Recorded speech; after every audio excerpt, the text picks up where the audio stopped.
I'm the type of person that believes that a single moment in time can change a person's life.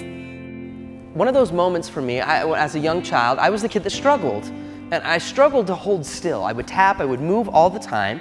And there was one person in my life who saw that problem as an opportunity. There was an educator, and his name was Mr. Jensen. And he was the first person in my young life who created a moment by looking at the problem, my inability to sit still, as an opportunity. And that opportunity changed my life forever. But in that experience, Mr. Jensen, he took these sticks and he put them in my hands. He said, Clint, listen, I got these for you and I want to give them to you. But here's the deal. You got to promise me that you'll just keep them in your hands. He was the person that created a moment with a pair of drumsticks that allowed me to live a better story. Lasting influence is always supported by significant moments, and the better leaders get at creating moments like those in the workplace, the better they are at influencing people for good. People are people, and every person wants to be heard, seen, and understood. Don't look at them as a generation, look at them as people. I have seen firsthand when managers do that and they get rid of the stigma, they get rid of the stereotype, and they stop focusing on the age and they start focusing on the person. Magic, loyalty, engagement, retention, and above all, respect. I think sometimes in organizations, we're really good at developing our people. This right here, the standards piece, that's all about efficiency and growth. It's important, it's needed. We're gonna grow you. I'm gonna make you more efficient. I want our company to be better today than we were yesterday. It's awesome. But please remember this, as you're writing notes, please write this down. No significant loyalty ever happens without significant connection. You have to remember that every employee is asking you the question, let me know when it gets to the part about me. Let me know that what you do as a manager, let me know that what you're trying to implement, your mission statement, your vision, let me know when it considers me. And some of you might be thinking, well, those entitled little shining stars in my life. And I would propose that it's not so much about entitlement as it is about good business.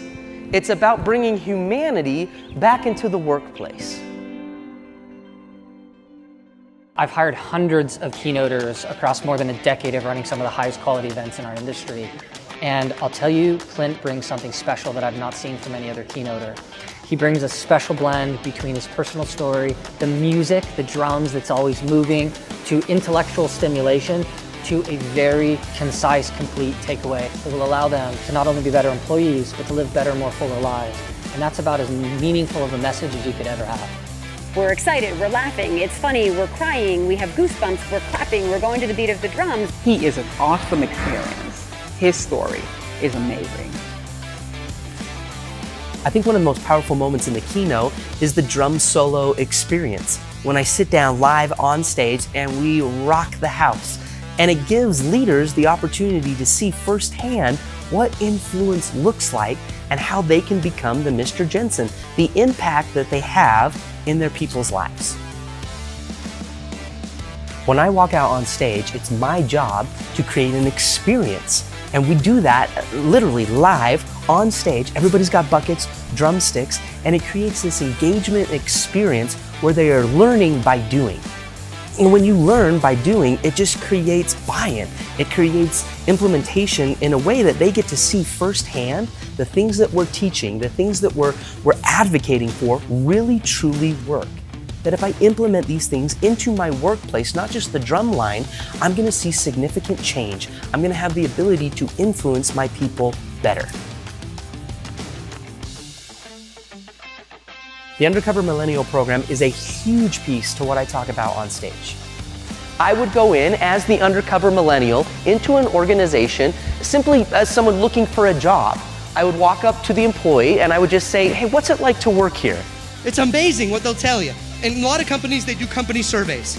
I've got nothing wrong with company surveys. I think they can bring a lot of value.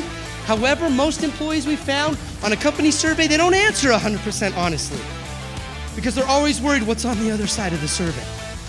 Yeah, they say that it's anonymous, but I'm just gonna give a safe answer just in case. Sometimes companies will do one-on-one management meetings or tell us how we can improve. And if I'm struggling at work and I'm not comfortable, or if I don't like you as my manager, I'm not gonna tell you face-to-face how I really feel. But I will tell another millennial.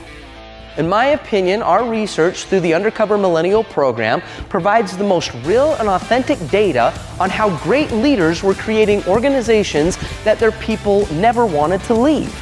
The magic of the Undercover Millennial program was not so much found when an employee was dissatisfied with their job. The magic was found when I would ask the question, what's it like to work here? And the employee would respond with, I love it here. I love my job. I love my manager. I love what I get to do. And that's why we titled the book, I Love It Here, How Great Leaders Create Organizations Their People Never Wanted to Leave. And that's what we do. We help managers and leaders, CEOs, to learn how to become a Mr. Jensen. How do you create those single moments in time that truly change people's lives?